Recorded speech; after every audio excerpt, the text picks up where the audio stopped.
Panginoon sa buhay ni Pastor dito.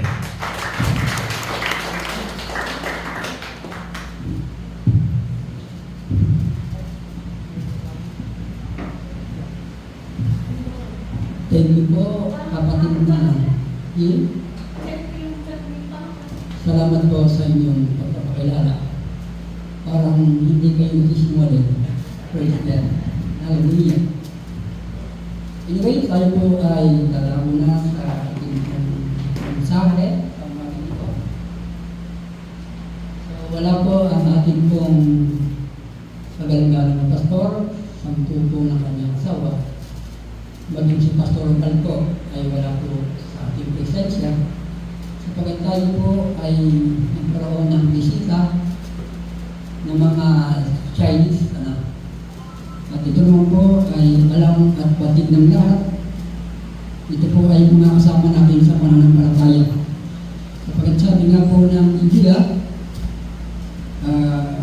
tayo po ay humayo, ipahayag ng mabuting balita, at mula sa Jerusalem, sabi po sa aklat ng Acts chapter 1 verse 8, Judea, Samaria, into the outermost part of the world. At ang salita po ng Diyos ay nahayag, napagpala po ang ating iglesia, nagkaroon po tayo ng connection.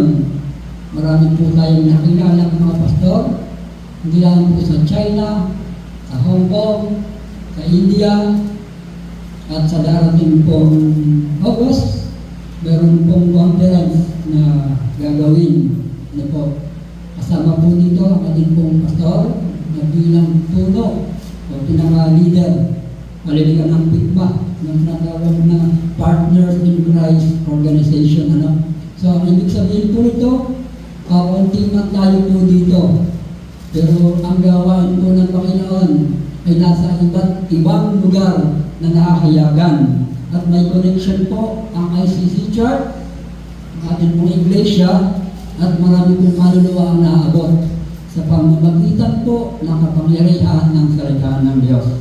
So, anong nakaraan pong linggo, ang ating pong napag-aralan at natalakay nga po ni Pastor Val about yung pong roadmap pa rin natin, roadmap to God's will. Ito po, yung po nasa aklat ng Psalm chapter 2 verse 8, hallelujah, at itinuro po doon ng Panginoon na I teach in the way we should go. Ang Diyos po ay nagtuturo. Siya po ay nag-i-instruct ang dapat natin gawin at nagka-counsel, with the eyes of His loving eyes, with His loving eyes. So, ang ibig ko sabihin, ang mata po ng Panginoon ay nasa lahat ng dako. Ang ng iba ay nasa lahat ng dako. Ang katotohanan po, siyempre, ang Diyos po naman ay talagang wala doon. Wala siya dito. Siya po ay nasa langit.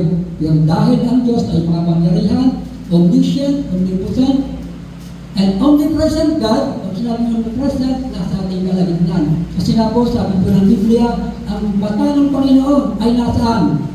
Nasa lahat ng dako. So pag sinabi nasa lahat ng dako, saan man ikaw ay naroon, kita ka ng Diyos. At tayo ng Panginoon. So ngayon po, tayo po idadako sa pag-aaral. Ito po yung verse na ibinigay ng ating pong tagapanguna, si Sister Lai. Ito po ay pinapakitang roadmap to character. Ito po yung ating topic, roadmap to character. At pinapakitang po naman how faith move to have a good character. Praise God. So tayo po muna yung manalangin. Ang maraming Diyos, banal, napakamapangyarihan. Salamat po sa iyong presensya. Akin pong inaangkin ang tagumpay ng gawain mo. Lord, tulungan mo po ang iyong panglingkod. Ako po'y walang alam. Hindi ko po kaya. Ako po'y instrumento ko lang. Salamat po sa umagang ito. Kayo po'y magpapahayag. Kayo po'y mataas sa aming kalagitnaan. Ang presensya ko po, Panginoon, ay aming madama. Salamat po sa iyong pong mensahe, sa iyong gagawin patuturo sa amin. I-bless ko po ang iyong kapaglingkod. Matuto po ako. Matuto po kating lahat. Salamat po dahil ikaw ang nagbibigay ng karunungan. Salamat po banal na Espiritu na siyang kasama namin sa umagang ito. Na siyang magpapaunawa ng aming pong pag-aaralan. Purihin ka, Ama. Purihin ka, Ama. Sa pangalan ni Jesus, ito po yung ating dalangin. Amen. Amen. Ating po palakpakan muna kaya ating Panginoon Kristo. So, roadmap to character. Hallelujah. Napakahalaga po na maunawaan natin na magkaroon tayo ng magandang ugali. Magandang ugali. Kasi nga po Kristiyano sabi nga po ng Bible ay tayo, ang ilaw ng ating mundo ay ang ating Panginoon sa Kristo. At bilang tinawag ng Panginoon, sinugo sa pamamagitan ng kanyang pag-ibig sa atin, isa tayo sa napili. So, papalat po tayo, amen? Sa pagkat tayo pinili. Pag sinabing pinili, doon sa karamihan, ikaw ay naiba. Ibinukod tangi ka, ano? Kaya ikaw ay niliglig at patuloy kang niligligin para maging tapat at mabuting lingkod ng Panginoon. So, tayo po dumako na sa ating pong pag-aaralan. Ito po ay nasa aklat ng Roma, chapter 8. Kung tayo po may aklat, atin pong tumayan na po ang salita ng Diyos. Sabi po dito, ito po ay magandang balita. Ano po? Ang ginagamit ko po sa bahay ay King James Version at magandang balita. Akin po itong pinag-ugnay kung ano talaga yung naisip pahatid ano po ng mensahe ng sumulat ng Biblia ayon sa kasi ng banal na Espiritu Santo. So sabi po ng verse 1, ito po ay nasa Roma chapter 8 verse 1 to 8. Sabi po doon, kaya nga hindi nakahatulang, ay praise the Lord, I'm sorry po. Roma chapter 5 po. I'm sorry po, no? Sabi po doon sa Roma chapter 5 verse 1 to 8, yamang napawalang sala na tayo dahil sa pananalig sa ating Panginoong Jesucristo sa pamamagitan niya ay mayroon na tayong kapayapaan sa harapan ng Diyos. Sa pamamagitan nga niya ay tinatamasa natin ang magandang loob ng Diyos at lubos tayong nagagalak sa ating pag-asa na makasama sa kanyang kaluwalhatian. Bukod dito, nagagalak tayo sa ating mga pagbabata sapagkat alam natin ito'y nabubunga ng pagtitiyaga. Verse 4, at ang pagtitiyaga ay nagbubunga ng katatagan at ang katatagan ay nagbubunga ng pag-asa. Sa verse 5, hindi tayo nagibigo sa ating pag-asa. Amen? Sapagkat ang pag-ibig ng Diyos ay ibinuhos sa ating mga puso sa pamamagitan ng Espiritu Santo na pinagkaloob sa atin. Sabi po ng verse 8, sapagkat noong tayo'y mahihina pa, namatay si Kristo sa takdang panahon para sa mga makasalanan. Mahirap mangyaring ialay ninuman ang kanyang buhay alang-alang sa isang taong matuwid. Bagamat maaaring may mga has na gumawa nito, alang-alang sa isang mabuting tao. Verse 8, last verse, ngunit ipinadama ng Diyos ang kanyang pag-ibig sa atin nang mamatay si Kristo para sa atin noong tayo'y makasalanan pa. Tema, mga bunga ng pagpapawalang sala. So praise God, tayo pong lahat ay makalat sa umagang ito na tayo po ay pinawalang sala ng Panginoon. Hallelujah. So ang talata nga po nating pag-aaral, ipinagkatang how faithful to have a good character. Gaya po sabi ko sa inyo kanina, napakahalaga na ang isang mananampalataya na ay mayroong magandang pag-uugali. Sapagkat sa totoo lamang po, hindi man tayo maraming alam, sabihin natin, sa ulo natin ng Biblia. Kung ipinapakita natin at ipamumuhay natin, yung kung yung ipinagagawa, yung pinag-uutos ng Panginoon, nakikita na sa ating buhay. Tayo na po yung tinatawag na maging sulat na nababasa ng lahat ng tao. Kasi po, pag nakikita sa atin yung magandang ugali, sasabihin nila, bakit kakaiba ang buhay mo? Bakit ganyan ka? No? Ang daming pagsubok. Sabihin na lang natin, namataya ka na, masaya ka ba? Pero maganon. Diyan yung sabihin, ang kasayahan ko ay makikita, hindi lamang po sa panloob, hindi mo din sa paglabas, na pinakikita ng ating kamay posture, sa lahat ng mga nakakakita at nagmamasin sa atin. So sabi po nito, how faithful to have a good character. Hallelujah. Sabi po doon sa ating binasa, yamang napawalang sala na tayo dahil sa pananalig sa ating Panginoong Jesucristo. Sa pamamagitan niya ay mayroon na tayong kapayapaan, mayroon na tayong kapanatagan sa harap ng Diyos. When we have peace with God, faith move to have a good character. Amen. Kasi po, kung ikaw ay may pananampalataya na naniniwala ka na ang Diyos ay makakagawa ng himala sa buhay mo. Alam niyo po, napakaganda po ng testimony na nanaisin. Totoo lang, masyado po akong nanaisan po, Lord, tapos na ang preaching. At naging, mayroong kaugnayan po sa ating pong pag-aaralan sa umaga nito. Hallelujah. Kapag nakita ko po doon, tingin po, wala, wala. As in, wala. Wala siyang hawak, pero praise the Lord, pinangahawakan niya ang pangako ng Diyos. At yun po yung pananampalataya. At ang pananampalataya, Bisay, ang pananampalataya po ay naniniwala ka na ang Diyos, na kahit hindi mo nakikita, naniniwala ka na siya gagawin. At umaasa ka. At sa iyong panalangin, siya ay tutulong. Pag-aralan, ano ba yung pananampalataya? Yung pananampalataya, pag sinabi kong pananampalataya, ito po itinutukoy, siyempre po, sa iyong pananampalataya sa Diyos, na kung sino siya. Kasi kung bago ka mananampalataya, ay dapat alam mo kung sino ang Diyos na yung sinasamba. Di ba ba? Kasi hindi mo siya pwedeng pananampalatayanan kung hindi mo siya nakakilala. Di ba? Paano ka na magkakaroon ng pananampalataya? Ang sabi po ng Biblia, kaya po, huwag kayong magtataka kung bakit halos araw-araw. Ang sabi ng Biblia sa aklat ng Hosea chapter 1 verse 8, ating pagbunayan, basahin ang kanyang kasulatan araw at gabi. Araw at gabi upang magkaroon ka ng magandang pawakasan. Ang ibig sabihin ko, kung nagagawa mo yun, meron kang pananampalataya. Sapagkat naniniwala ka na ang salita ng Diyos ay buhay. At ang pananampalataya, ito po yung nagtuturo sa atin. Hallelujah. Upang maniwala ka sa Kanya ng lulusan. At saan ito nagmumula? Saan ba nagmumula ang pananampalataya? Bakit ka ba nakarating ng college? Bakit ka ba nakatapos ng pag-aaral? Kasi nag-aaral ka. Simula grade 1, hindi ka lang nag-aaral. Hindi habang nag-aaral ka, hallelujah. Hallelujah, ay ikaw. Di ba habang nag-aaral ka, ikaw ay natututo. Hindi ka lang nakikinig. At kaya meron bumabagsak, hindi nag-aaral. At ganun po ang pananampalataya. Ang pananampalataya po ay nagmumula sa amin ng Biblia, ng Romans chapter 10 verse 17. Nagmumula ang pananampalataya sa pamamagitan ng salita ng Diyos, ng salita ni Kristo. Ganyan po, kaya po ako'y nakakilala sa Panginoon. Ako po noon ay bago graduate ng high school. Ako dinala po ng aking pinsan sa lugar ng Mindanao.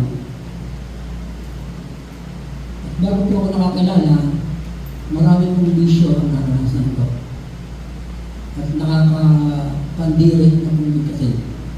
Ibig lahat ng kasamaan karamihan naranasan ko. Minsan ako po'y lamog ng alak. Pero ako'y pinapakinggan. Lipat kayo ng salita ng Diyos ay dahan-dahang nagrurutid. Kasi ang salita ng Diyos ay buhay at kapangyarihan, nagrurutid sa aking utak. Habang ako'y nakainom ng alak, umiiyak ako. Pero Lord, hindi ganito ang buhay ng gusto ko. Hanggang sa yung pong pastor na nag-share sa akin ng Word of God, inagayahan ako. Nakinig ako ng salita ng Diyos.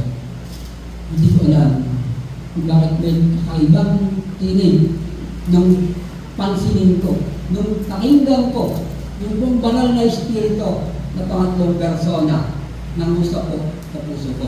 Ang iba ay nasa lahat ng dako. Ang katotohanan po, siyempre ang Diyos po naman ay talagang wala doon. Wala siya dito. Siya po ay nasa langit. Pero dahil ang Diyos ay makapangyarihan, omniscient, omnipotent, and omnipresent God, pag sinabi ng omnipresent, nasa ating kalagitnaan. Kasi nga po, sabi po ng Biblia, ang mata ng Panginoon ay nasaan? Nasa lahat ng dako. So pag sinabi nasa lahat ng dako, saan ba ikaw ay naroon? Kita ka ng Diyos. Ang kayo ng Panginoon.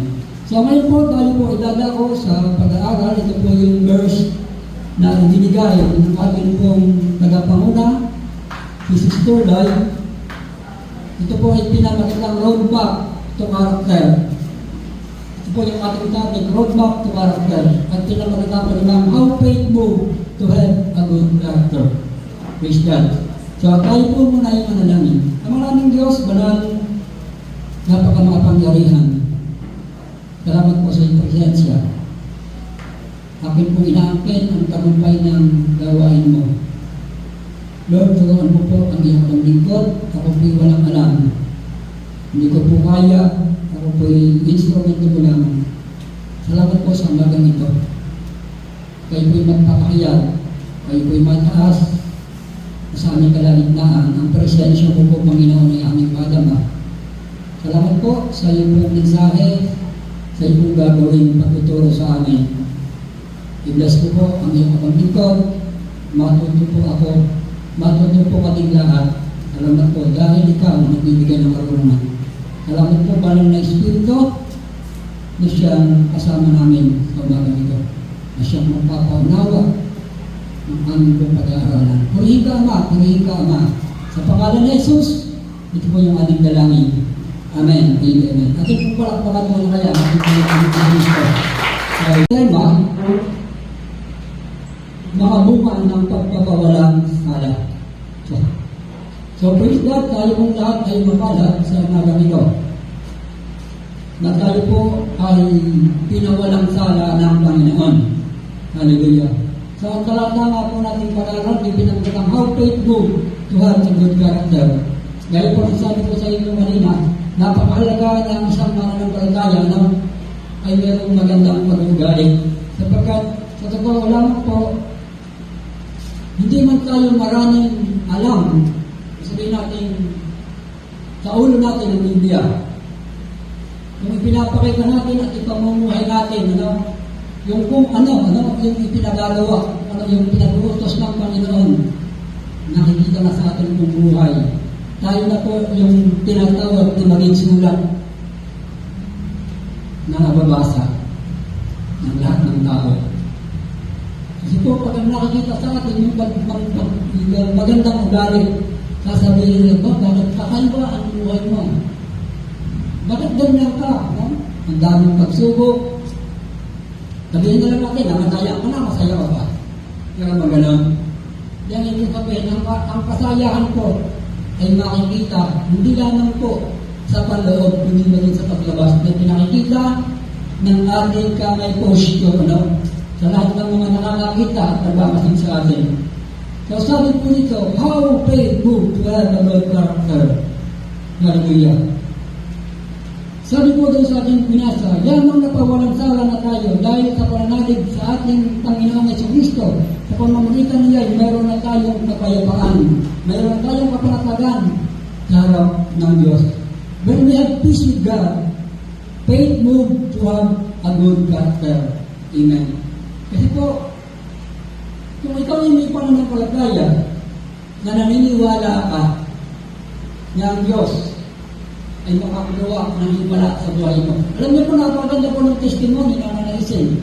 Ito po lang, masyado po akong nanaisan po Lord, tapos na ang preaching. At naging, mayroong kaugnayan po sa ating pong pag-aaralan sa umaga nito. Hallelujah. Kapag nakita ko po doon, tingin ko, wala. As in, wala. Wala siyang hawak, pero please, wala pinangahawakan niya ang pangako ng Diyos. At yun po yung pananampalataya. At ang pananampalataya, bisay, ang pananampalataya po ay naniniwala ka na ang Diyos, na kahit hindi mo nakikita, naniniwala ka na siyang gagawin. At umaasa ka. At sa iyong pananamin, siya ay tutulong. Pag-aralan, ano ba yung pananampalataya? Yung pananampalataya, pag sinabi kong pananampalataya, ito po itumutukoy, siyempre po, sa iyong pananampalataya sa Diyos, na kung sino siya. Kasi kung bago ka mananampalataya, ay dapat alam mo kung sino ang Diyos na yung sinatamba. Di ba? Kasi hindi mo siya pwedeng pananampalatayanan kung hindi mo siya nakakilala. Di ba? Paano ka na magkakaroon ng pananampalataya? Sabi po ng Biblia, kaya po, huwag tayong magtataka kung bakit halos araw-araw Ang sabi ng Biblia, kaklat ng Hosea chapter verse 8, ating pagbunayan, basahin ang kanyang kasulatan araw at gabi. No? Araw at gabi. Upang magkaroon ka ng magandang kawasasan. Ang ibig sabihin ko, kung nagagawa mo yun, meron mo pala ng palataya. Sapagkat naniniwala ka ng salita ng Diyos ay buhay. At ang pananampalataya, ito po yung nagtuturo sa atin. Hallelujah. Upang maniwala ka sa kanya ng lumusan. At saan ito nagmumula? Ano? Saan ba nagmumula ang pananampalataya? Bakit ka ba nakarating ng college? Bakit ka ba nakatapos ng pag-aaral? Kasi nag-aaral ka. Simula grade 1, hindi ka lang nag-aaral. Ano? Hindi habang nag-aaral ka, hallelujah. Hallelujah, ay ikaw. Diba habang nag-aaral ka, ikaw ay natututo. Hindi ka lang nakikinig. At kaya meron bumabagsak, hindi nag-aaral. At ganun po ang pananampalataya. Ang pananampalataya po ay nagmumula sa amin ng Biblia, ng Roman chapter 10 verse 17. Nagmumula ang pananampalataya sa pamamagitan ng salita ng Diyos, ng salita ni Kristo. Ganyan po, kaya po ako'y nakakilala sa Panginoon. Ako po noon ay bago ko graduate ng high school. Ako din alam po ng aking pinsan sa lugar ng Mindanao. At bago po ako nakakilala, marami pong bisyo ang naranasan ko. At nakakapandiri na po kasi. Sabihin lahat ng masamaan kami yan naranasan ko. Minsan ako po'y damog ng alak. Pero ako'y minapakinggan na. Diba yung salita ng Diyos ay dahan-dahan nagluluted. Kasi ang salita ng Diyos ay buhay at kapangyarihan. Nagluluted sa aking utak. Habang ako'y nakainom ng alak, umiiyak ako. Pero Lord, hindi ganito ang buhay ng gusto ko. Hanggang sa yung pong pastor nag-share sa akin ng Word of God, inagayahan ako. Nakalig ako ng salita ng Diyos. Hindi ko alam kung bakit may kaibang tinig ng pansinin ko, nung pakinggan ko, yung pong banal na espiritu na pangatlong persona ng usap ko sa puso ko. Ang banal na Espiritu Santo, yan po yung nagpupundik. At yan, nag-umpisa ang aking pananampalataya. And praise the Lord. At ang nag-pray po sa akin, dalhin po ako sa simbahan, araw ng Sabado po yun. Kaya napakahalaga po ng pagpapractice. Napakahalaga po niyan. Hindi ko po nilubisan yan. Lahat po doon ay puro kabataan. Age 12 to 18. Ako po ay 30 years old naman. Hindi ako nahiya. Ako po yung pinag-pray ng mga kabataan hanggang until finally pumasok sa puso ko ang presensya ng Diyos. Nangusap ang Panginoon. So praise the Lord sa mga kabataan katulad po ninyo na naroon. Naglilingkod, nakakamangha, nakakangis. May panalangin sa isa't isa. May comfort sa isa't isa. Nagdadamayan sa isa't isa. At ang church po yun ay Assemblies of God. At kada Sabado ng hapon, meron pong tinatawag na interdenominational fellowship ng tinatawag na born again believer. Kasi pag sinabi born again, nakakilala na. No? At yung mga kabataan yun po yung masyadong nagbigay sa akin ng impact. Para dahan-dahan tuloy-tuloy akong makakilala sa inyo. At after 2 months, ako po nagpabaptize. At doon naging ganap ang pananampalataya. So ano ba ang pananampalataya? Masyadong napakahaba ng introduction po na po. Kasi po, sana po naman yung kayong mainit. Kasi po bakit? Kasi po ang araw po ng linggo ay para sa Panginoon. Amen? Diba sabi ng Bible, gumawa kayo ng ikaling na araw, ng pagpitong araw, ay pahinga ninyo. So siguro po yung iba, marahil na pupuntahan. So pwede naman siguro ipagpaliban nyo muna.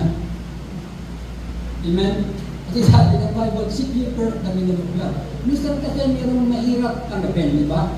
Simpleng bagay, yung oras lang, naangkala ka na. Pero kung ikaw nung may mapagpapala, ikaw nung may bless. Pagpalagay na lang, ano? merong naghihintay sa iyo na tatanggap ka ng 5,000. Marahil manghihinayang ka dahil naantala ang iyong pagpuntaran. Hallelujah. Pero praise the Lord, tandaan niyo po ang sabi ng Biblia. Ano ba ang sabi ng Biblia? Lord, remind me. Kung ang inyong pananampalataya, hindi ko lang kung saan ang version, kung ang inyong lamang pananampalataya ay nasasalig sa takbo ng mundong ito, ang sabi ng Bible doon, kung sino mang may alam, kayo na ang pinakakawawang tao.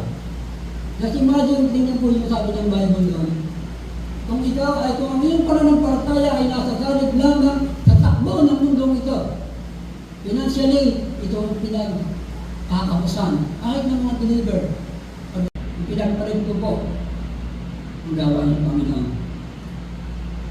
Nung ako po'y mahina pa. Pero sabi niyo, kung ang takbo lamang ng kung ang iyong pananampalataya, your faith will be based according sa takbo ng mundong ito, ikaw na ang pinakakawawa tao. Huwag ka na pinaganon. So, ang ibig sabihin lamang na may higit mong pahalagahan ng Diyos o ang salita ng Diyos. Eh, minsan, bakit nga ba? Minsan may araw ng linggo na ikaw ay parang ginagamad sinimba. Kasi naghaharis tayo ang laman. Ang takot, ang problema, ang pangamba. Nawala yung faith. Lalo hindi ka sasamahan ng Panginoon. Diba? Kasi hindi ka na nagtiwala Kaya dito sabi natin, when we have peace with God, napakalaga ng peace with God. Yamang napawalang sala na tayo dahil sa pananalig sa ating Panginoon sa Kristo.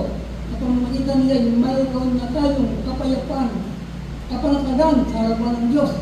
So dapat makita sa atin yung kapayapaan, yung kapanatagan. Hallelujah. At marami pong lugar, nakita ko nga sa Facebook, sa US o sa Amerika, kung titignan ko natin, ang sarap ng buhay doon, ang sarap ng tayo naroon. Ang lalaki ng sweldo. Sa Canada, di ba, yung mga mag-anak, unari yan. Meron sa Israel, lahat ng bansa, sa mga ikang bansang mga unlad. Pero ang sabi doon ng Amerika, ang sabi doon ay, ang Amerika ay isang lugar na napakadelikado. Lagi kang may pangalit at pangamba, nakakatakot, Bakit kaya ganun ngayon ang panahon, So yun ang hinahanap natin, Ang hinahanap ng tao kahit Kristiyano na, ay umunlad ang buhay, magkaroon ng hanap buhay na maganda. Yes, sabi nga doon, di ba napagkaroon natin, what naman profited? Ano ang mapunta ng tao, Nakapunta ng Manila. Hindi na yung kayamanan ng mundo yung umunlad sa buhay. Pero pag lagi naman yun naman ang hinahangad mo, yes, we need money. Ito, siyempre, kailangan natin ng pera para makabili. Pero praise the Lord, ang ganda po ng testimony ni nanay, wala siyang pera. Hindi siya nagkagabag. At bago lang po siyang mananampalataya, di ba nakaka-amaze? Na ang iyong puso, mapagharian mo ang Diyos. Na ang iyong puso ay pagharian mo na magkaroon ka ng kapayapaan. So we have peace with God. Don't move to have a good character. Yan, di ba? Magkakaroon ka ng magandang karakter. Kasi magiging mabuti kang i-hello. Di ba? Kasi meron kang kapayapaan. Yan ang nakikita sa iyo. Praise God. Alam mo, praise God. Hindi ko pa sasabihin pasensya na kayo. Kasi kung talagang ganito po lang ako mag-insa. Seryoso po talaga ako. Kasi po ang Diyos, seryoso ang Diyos. Amen. Ewan ko lang kung nagpatawa si Kristo. Kung nangangaral ng Word of God. Pero maraming mga pastor, praise God, convincing naman para mabuhay yung mga natutulog. Pag ikaw ay nagka-read sa mga salita ng Diyos, matutulog mo ba? Amen. Diba? Kasi gusto mong marinig yung Word of God. Kasi ang Word of God, powerful. At sa pakikinig ko ng salita ng Diyos, ihanda natin yung maging Espiritu. Why? Because the Word of God is Spirit. So, ang tumatanggap lang ng salita ng Diyos, yung Espiritu ng Diyos, gusto na kayo. Kaya po yung iba, hindi makarinig, hindi tumanggap. Ayaw makinig. Kaya hindi na magkaroon ng kapayapaan. Pag may problema, ang galing tumulad. Yes, every Sunday they are in the church. Pero nakikinig, pero hindi nakikinig. Sabi sa aklat ng Revelation, makinig ang may pandinig. Amen. Kaya ang salita po ng Diyos ay pinapakailang mabuti. Amen? So ang pangalawa, when we experience the joy and access of faith through Christ Jesus. Kung naranasan natin ang kagalakan, at nalalaman mo yung daan ng iyong pananampalataya na ang Diyos ay mag-glorify sa buhay mo. When we experience the joy and access of faith through Jesus Christ. Hallelujah. Pag sinabi niya access of faith, ito po yung good things na hindi ka naman marapat dapat, pero pinagpanawang ka. Amen? Hallelujah. Matotoo lamang po, hindi tayo marapat dapat. Pero praise the Lord. We are justified by faith in Jesus Christ. Sabi nga po doon sa verse 1, ano po? We are justified. Tayo po ay nag-justified sa pamamagitan ng ating pananampalataya. Kaya napakahalaga po ng pananampalataya, no? Pagkamat hindi mo siya nakikita, maniwala ka. Amen. Kahit naman yung mga unbeliever, halimbawa ako, mangungutang ako, alam mo mayaman yung kuya ko, mayaman yung tatay ko. Alam kong magbibigay siya. Pero minsan, dahil siya tao lamang, meron din siyang pangangailangan, di ba? Maaaring hindi ka niya pautangin. Naku anak, naku pinsan, kasi siya kababayad ko lamang. Di ba? Nagkapera ako, sumweldo nga ako. Pero yung anak ko, nagkasakit. Di ba? Pero sa Diyos, hindi ka. Meron po tayong access. Dapat bilang isang lingkod ng Diyos, maramdaman mo yun. Hallelujah. We have an access of faith through Jesus Christ. Kaya dapat maramdaman mo, maramdaman mo yung kaligayahan, no? Lord, thank you. Kasi po, sobrang laki po. Hindi naman utang na loob ito eh. Hindi po utang na loob natin sa Diyos na tayo kanyang iligtas. Kundi yun po yung biyaya, grace. Kaya sabi ng Biblia, through faith, through the grace of God. No? Hindi siya pamamagitan ng ating mga gawa. No? At kahit ano pang gawin natin na pagmamahal, kahit ano pang gawin natin pagtulong sa kapwa. No? Kahit ano pa natin gawin pag umahog. No? Kahit marami ka pang naibigay sa kapwa mo. No? Hallelujah. Kung marami ka silang nagawa sa gawain ng Panginoon, hindi po nababatay diyan ang kaligtasan. Kundi ang kaligtasan yan po yung regalo. Handa mo pag sinabi ng regalo, ito hindi mo binayaran. Ibinigay sa'yo dahil pinagkalooban ka ng Diyos. Kahit hindi tayo deserving. Wala naman talaga deserving. Pag sabi ng Biblia, ang lahat ay nagkasala. Kahit si Maria, makasalanan po yan, kala niyo ba? Kasi sabi ng Biblia, lahat ay nagkasala.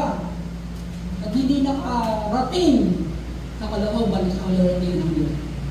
Kaya po ang pinili ng Diyos para tagapagligtas ay hindi po si Maria, hindi ang mga santo, kundi si Yesu Cristo. Ang nag-provide ng salvation para magkaroon tayo ng access sa Panginoon. Nasa mi Lord, praise God, salamat. I love you, Lord.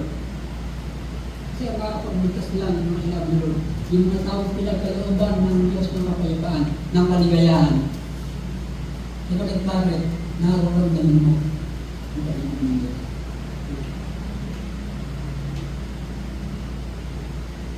Tingnan niyo po, ano? Simula po ng Old Testament time hanggang sa in-reveal ng Panginoon sa New Testament time. And then, ipinaalala ng Holy Spirit sa ating present time. Ang salita ng Diyos, the Word of God, never change. Diba sabi ng Biblia, ako ang Diyos noon, ngayon, at magpakailanman. Amen. Hindi po siya nagbabago eh. Pero tayo, lagi tayo nagbabago. Kahit alam natin na tayo ay justified na through our faith in Jesus Christ. Minsan nagkakaroon pa tayo ng pamahalan. Nawawala ang pananampalataya. Kasi po ang gagawin lang po natin yan ay tanggapin ang regalo.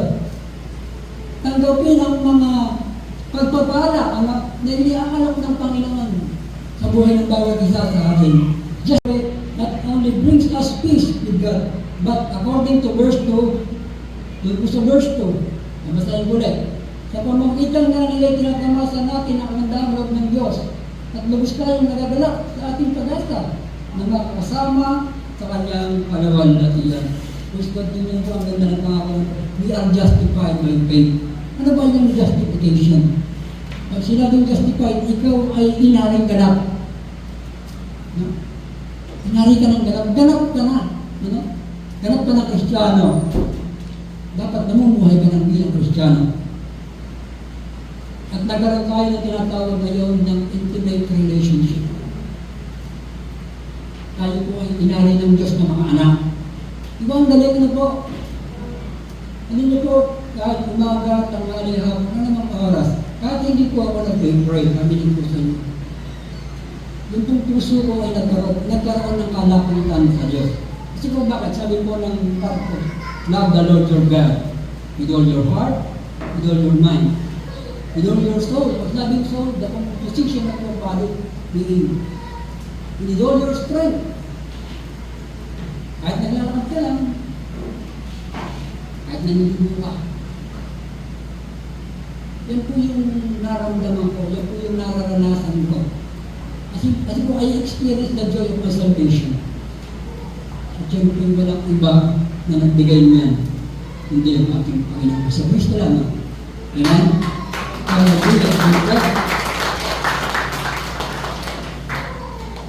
At meron din po tayo tinatawag na eternal relationship with us as His children. Paul tells us that God, our Savior, desire all men to be saved. Yan po yung desire ni Pablo. Isang apostoles na pinili ng Diyos. Na ayaw po niya na kahit isa, even the Gentiles, ay hindi makakilala sa Panginoon. Hinayang si Pablo sa isang kaluluwa na hindi makakilala sa Panginoon. Alam po sa totoo lamang, napakahirap po tayong paniwalaan. Kasi po, ang mga Kristiyano po ay parang kanser na nakakahawa na ayaw nilang kapitan. Ganyan po ang tingin ng mundo sa atin. Babangutin ko na kung anong religion, lalo na ang Katoliko. Kasi kaya naman lahat Kristiyano na dito. Kasi po dati Katoliko din ako. Gusto ko laging sumimpa kada linggo. Meron akong encouragement na ganyan. Sapagkat yan po ang itinatak sa puso ng tatay ko. Pero dumating po yung mga panahon, binago ko ng Panginoon. Sapagkat hindi naman nagbabago ang kanilang mga gawa, ang kanilang mga gawin. Lahat ng ipinagbabawal ng Biblia. Lahat ng kanilang ginagawang pagsamba, kung ano yung pagsamba nila, ganun din ang pagsuway. Amen? Iyan po kasi yung naging ugali ko, naging ugali ng tatay ko, ugali ng nanay ko, ugali ng mga tiyo ko. Bakit? Bakit ganun? Hindi po nababago ang buhay. Wala yung tunay na Diyos. Bakit nawala po yung pananampalataya? Ang itinlay nila ay ang relihiyon. Niyakap nila ng buong puso ang relihiyon. Religion cannot save. Christ is the Savior of all. Sabi po ng Biblia, there's only one God and only one mediator. Pag sinabing one God, isa lang yung Diyos. Isa lang yung mediator between God and man, which is Christ, Jesus alone. 1 Timothy chapter 2 verse 5. So kaya po tayo may access. Kaya po yung born again ay kakaiba. Kakaiba rin sumamba. Kasi po ang natutulong po ng pagsamba, hindi po ang relihiyon. Ang natutulong tunay na pagsamba ay ang Diyos. Pag tinuruan ka ng Diyos ng pagsamba, katas ka ng kamay. Lord, nananampalataya ko sa iyo. Totoo ang Diyos. Salamat sa pagmamahal mo. Ikaw ay makapangyarihan, hari ka ng buhay namin. Mayroon turuan mo ako. Mulang ka ako, Panginoon. Ilayin mo ako sa gusto ko, hindi sa gusto mo. Kasi kung may access tayong lumapit sa Kanya. Because the Holy Spirit will teach us, the Holy Spirit, and besides He is a teacher, tuturuan kaya ng tayong lahat. At malalaman mo ang katotohanan, sinasabi ng Biblia, I am the way, the truth, and the life. At sinabi yung way, daan, si Kristo. Truth, katotohanan. The light, buhay. Sabi nga po ng 1 John, that he has the Son has life. That he has not the Son has no life. Amen? Amen.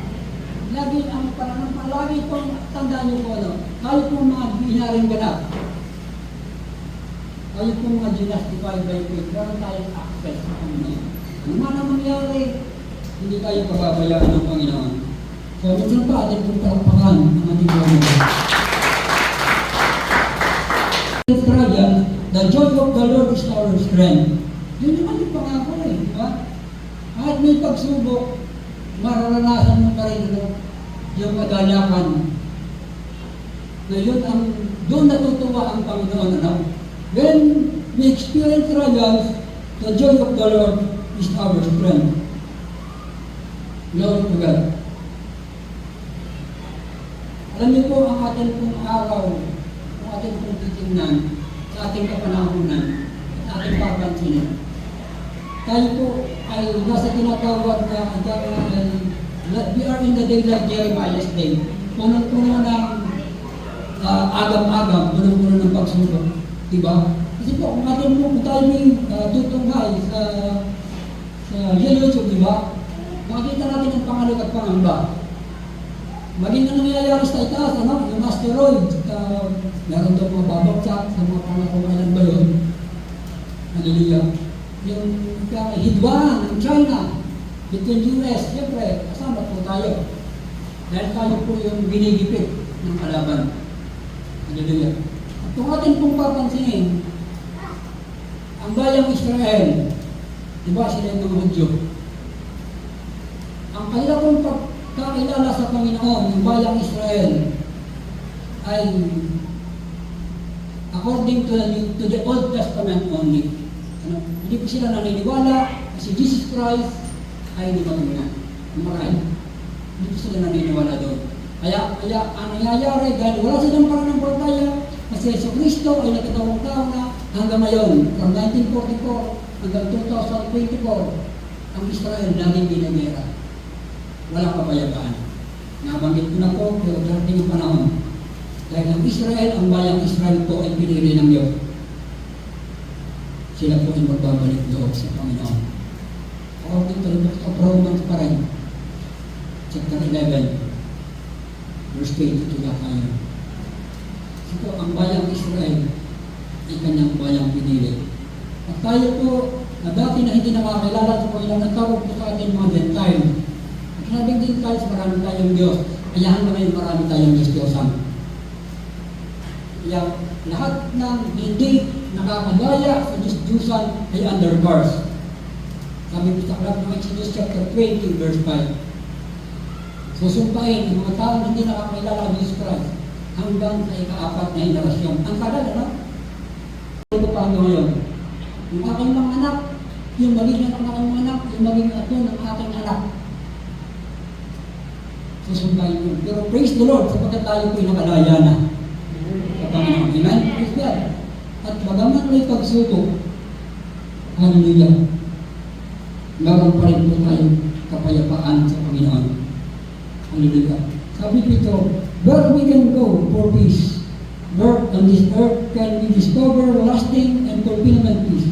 Alam niyo po para sa akin, the only lasting of peace is God Himself.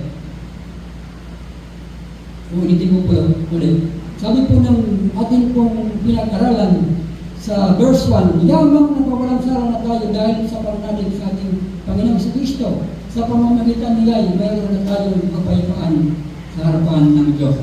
At ang kapayapaan niyan po ay dapat nating panghawakan kahit tumaranas tayo ng napakaraming pagsubok. Hindi mo mawala ang pagsubok ay lagi iyan po yung paraan ng Diyos. Tingnan niyo po si Job, ano? Mga din pong papansin si Job. Sabi po ng banal na kasulatan, si Job ang pinaka-mabuting tao ng kanyang kapanahonan. No? Pero dahil sa kanyang kadapatan, nakita ng demonyo, nakita ng Satanas. Aba, itong si Job, napakatapat na tao. nag-report itong si Satanas sa Panginoon. Kasi kaya lang ng tapat yan eh. Pinagbabahala mo eh. Bakit hindi mo subukan? Alisin sa kanya kayamanan, alisin yung asawa, alisin yung anak. Inalis lahat yun. Sabi ng asawa, hindi ka pa nagbabago, nagayon pa ng pagkaya. Anong sabi ng Job? Lubot, ubad, akong dinala mo sa lupa, babalik ako. Wala. Amen. Pero dahil sa kanyang pananampalataya, ang huling salot na kanyang naranasan, nagsugat ng maraming bukol ang kanyang katawan. At hindi ko alam, walang sinabi ang Biblia kung ilang araw, kung ilang taon. Pero napagtyagaan ko yun. Inis niya yun. And finally, lahat ng kanyang kayamanan ay binalik ng Panginoon. Dinoble pa. Siguro po kung tayo dadanas ng baka, Lord, ayaw ko na. Magpapatatak na lang ako ng sip-sip-sip. Magpapalagay na lang ako ng microchip. Huwag lang ako maghihirap. Pero ang problema, on the last days, eternal suffering naman. Kasi po, dahan-dahan na pong nag-aari ang Antichrist. Yan po yung pinakamatindang pagsubok. Ang pagsubok sa buhay ng Kristiyano ay hindi po ito lang.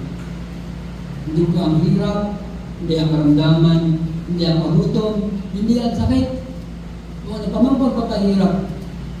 Darating po ang panahon pag dumating na yung tinatawag na tribulation. 7 years God's wrath.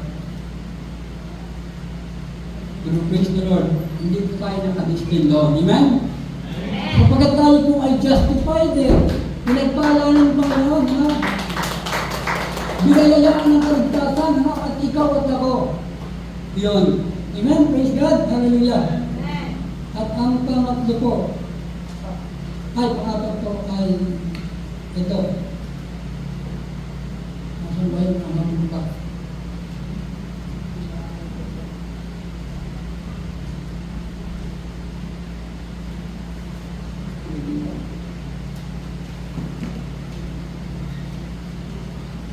Ito po yung pangapat. Sabi po dito,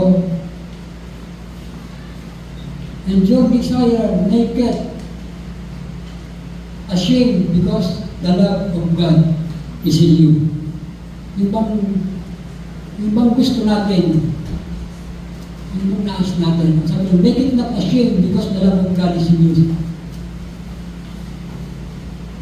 At dahil umaasa ka, hindi nagbago ang iyong pananampalataya. Ikaw po umaasa ko, di ba? Ito yung gusto ng Diyos. Ano? Sapagkat ang pag-asa mo ay hindi ito magpuput to shame. No?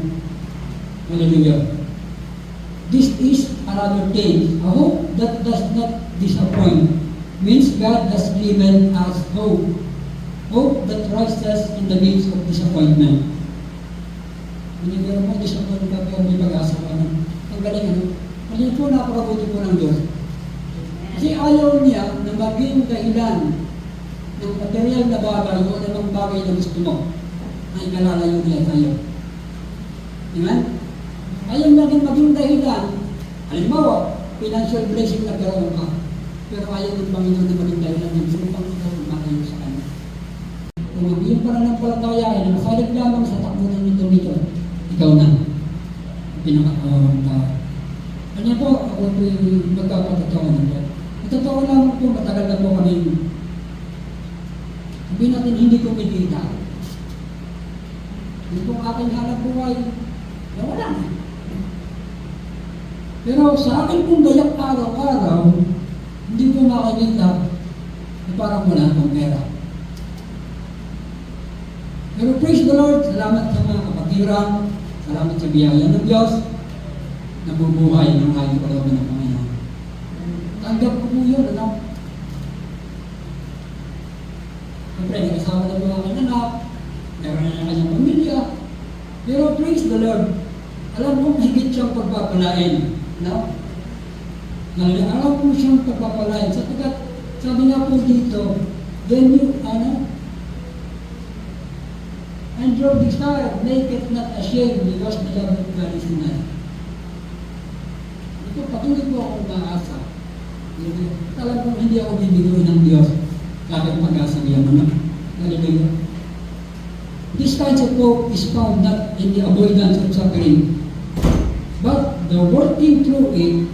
Why? Because suffering produces perseverance.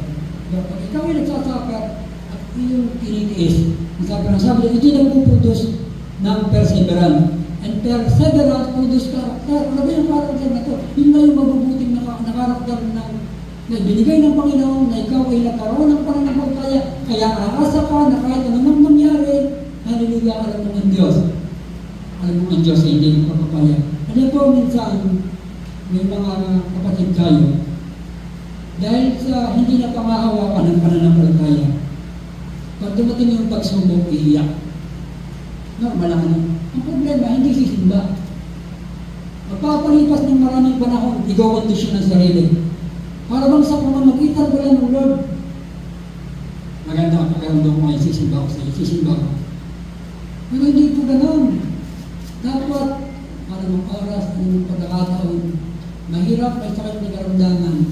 Sabi nga po ni Mr. Maribel, alam niyo po, Pastor, kanina sa mga pangaramdam ko, pero Lord, gusto kong sinunda. Yan ang pananampalataya. Amen? Amen. Kasi alam mo, ikaw yung niligtas. Hallelujah. Alam mo, may gagawin ng Panginoon. Ano? Alam mo, may sasabihin siya. Hallelujah. At ang pagpapala niya na hindi lang material. Ano? Hindi sila agad pag-asa, kalakasan. Buhay ng bawat isa sa atin. Sabi nga po ito, because hope does not put us to shame, because God's love has been poured out into our heart through the Holy Spirit who has given to us. Kasi po, pag ikaw ay pinord ng Holy Spirit, pag ikaw ay pinaspos ng Holy Spirit, may kagalaan kang mapapagtagumpayan ang lahat ng bagay na dumadating o ng problema sa ating pong buhay. At ang panglima na ba? Sabi ko, knowing Christ died is due time. Knowing Christ died in due time to save us. Dapat malaman mo na ang ating Panginoon sa Kristo, siya'y namatay sa takdang panahon. At siya'y naman ay pumarito sa takdang panahon. Dapat mong malaman din natin, Lord, ano bang plano mo sa akin? May plano ka ba sa akin? Hallelujah. Sabi po dito, even in His coming, ito po'y pinarapisay. At dito po sa propesiyang ito, ay ipababatid ng Panginoon na siya ay totoo. Maging sa kanya pong pagbabalik. Bakit? Ito naman, ay lagi niyo na pong narinig sa akin. The coming of Jesus Christ revealed in the book of Isaiah, chapter 9, verse 6. Ano? At yung pong pagpunta o pagdating ng ating Panginoon sa Kristo, pagkatawang tao ng ating Panginoon sa Kristo, during the time of Isaiah, hanggang sa dumating si Kristo, ito po ay naghintay pa ng 700 years. At kung inyo pong papantinin, siguro kung tayo po yung mga Israelite, dahil ang Israelite, ang nakarinig ng propesiyang ito, ano? Ito po kay Isaiah. Kasi nga po, ang book of Isaiah ay nasulat 700 years before the coming of Jesus Christ. At ito po yung na-reveal. And finally, siya pinagkatawang tao, hindi po yung naging dahilan kung bakit ikaw at ako ay narito. Amen? At tayo po ay binago. Bigyan tayo ng pag-asa. Bigyan tayo ng pananampalataya. Knowing Christ died in due time to save us. Dapat po natin madama that Christ arrives right in time. To make this happen, He didn't and doesn't wait to us to get ready. Diba? Hindi naman talaga manda eh. No? O naman sinabi ni John the Baptist, prepare the way of the Lord. Diba sinabi niya yun?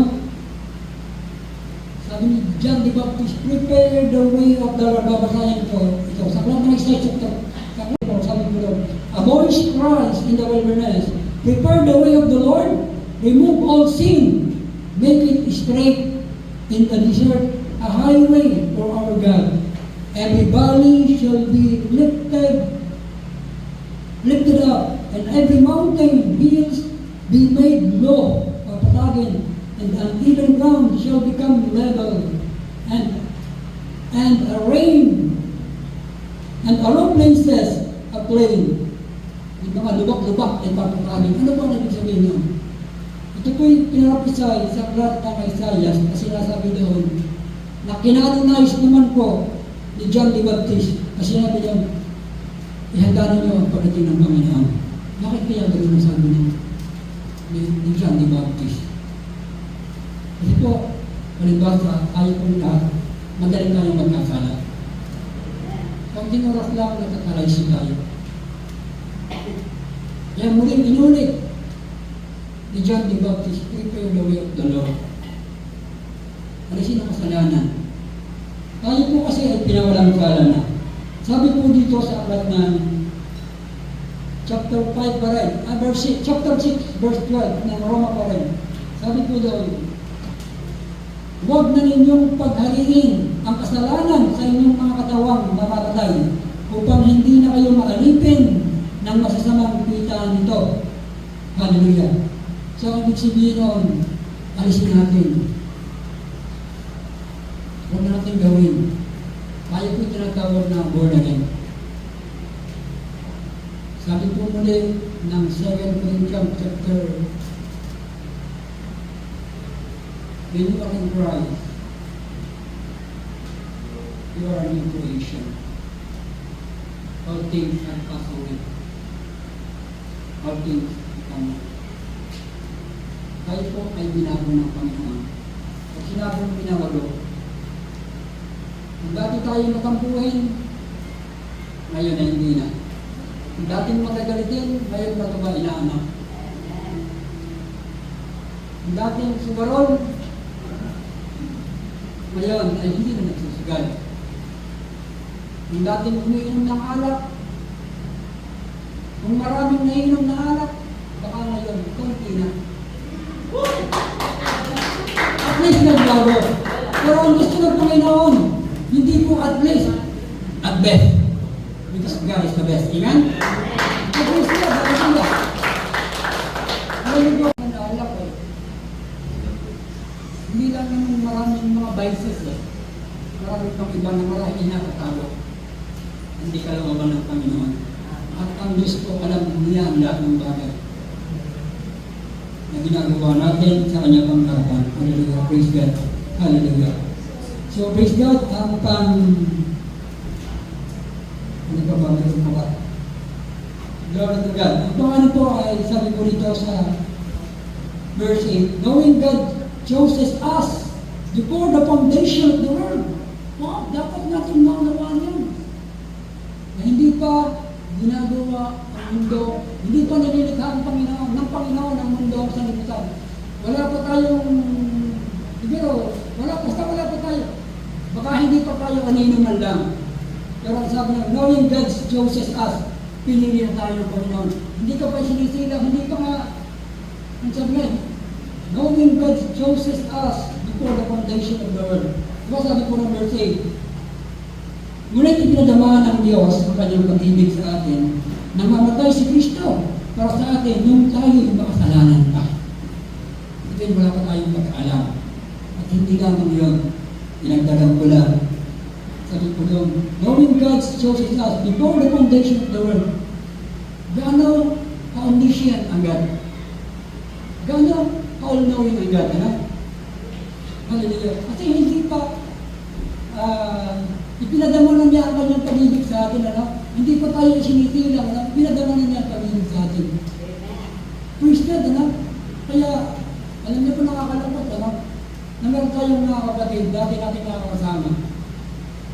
Naglingkod na rin naman sa Panginoon, naranasan ang presensya ng Diyos. At hindi lang rin, marami pa mga pastor. Dati ginagamit ng Panginoon. Ngayon, isinasalipay ang Panginoon. Kasi sinasabi nila doon na yung daw Diyos ng Old Testament ay iba sa Diyos ng New Testament. Nabalitaan niyo ba yan? kung dating ang lalaking iglesia. Praise God. Maraming naligtas na tao. Maraming kaluluwa nadala sa church. Pero ngayon, inaangkay na siyang Kristo. Oh, we are in the last days. Tayo po ay nasa huling araw. Pag sinabi po ang huling araw, anong ibig sabihin nun? Sabi ng Biblia, we are now in the last days. Magbabasa lang po ako ng isang talata dito tungkol sa last days. Sabi po ng 2 Timothy chapter 3 verse 1 hanggang susunod na talata. Tandaan mo ito. Ang mga huling araw, ang mga tao ay magiging makasarili, gahaban sa salapi, palalo, mayayabang, mapang-alipustak, suwail sa magulang, walang utang na loob, at napastangan sa Diyos. Ito po yung mangyayari ngayon na ang last days. Bukod dito, magiging malupit sila, walang habag, mapanirang puri, mapusok, marahas, at mamumuhi sa mabuti. Hindi lamang yan, sila ay magiging taksil, walang taros, panalo, at mahilig sa kalayawan, sa halip na sa mga bagay na ukol sa Diyos. Sila ay nagkukulwang, may pananampalataya, ngunit hindi naman nakikita sa buhay nila ang kapangyarihan nito. Hindi nakikita ang kapangyarihan ng pananampalataya sa buhay nila. Iwasan mo ang mga ganitong tao. Bakit? Babalik ko po yung tanong ko. Bakit tinawag na tayo nasa last days? Bakit ba kaya? Kasi po, ang ibig sabihin lang ng Panginoon, ngayon din. Sabi na, now is the day of salvation. Sabi sa 2 Corinthians chapter 6 verse 2. Hindi bukas, hindi mamaya. Ang ibig sabihin po ng last days, ngayon na lang ang last day. Wala lang. Bukas.